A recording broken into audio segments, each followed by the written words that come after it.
এই নিম্ন রক্তচাপ কিন্তু আমাদের শরীর এবং মনের জন্য বেশ ক্ষতিকর। এর মাধ্যমে আমাদের শরীরে বেশ কিছু নেগেটিভ ইফেক্ট পড়ে, যার মধ্যে অন্যতম হলো আমাদের মাথা ঘোরায়, বমি ভাব হয়, যে কোনো কাজে আমরা মন দিতে পারি না। সেই সাথে আরেকটা যেটা সবচেয়ে বড় হলো সেটা হলো আমাদের মেজাজ খিটে হয়ে যায়।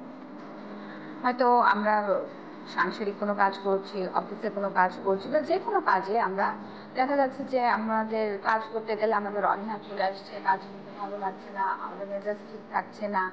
শুধুমাত্র আমরা দেখি এখন আমরা কিছু আসন অভ্যাস করি নিম্ন রক্তচাপের জন্য। নিম্ন রক্তচাপের জন্য কি কি আসন আমরা অভ্যাস করতে পারি? প্রথমে আমরা যে আসনটি করব সেই আসনটির নাম পদ্মহস্তাসন। আমরা দুই পাকে যদি একসাথে রাখতে পারি, জোড়া রাখতে পারি ভালো, নাহলে 1 থেকে 2 ইঞ্চি আমরা একটু গ্যাপ দেব। ধীরে ধীরে শ্বাস নিতে নিতে দুই হাতকে তুলে নিয়ে আসবো।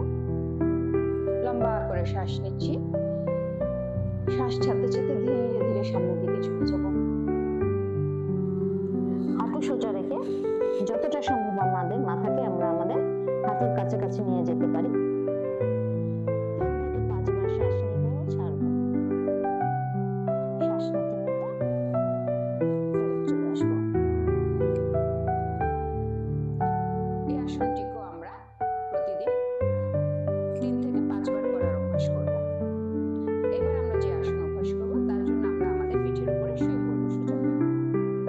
এখন আমরা যে আসনটি করব সেই আসনটির নাম সর্বাঙ্গাসন।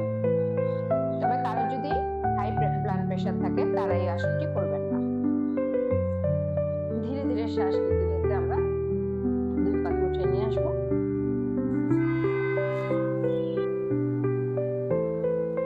শ্বাস ছাড়তে ছাড়তে পা নামিয়ে নিয়ে আসবো।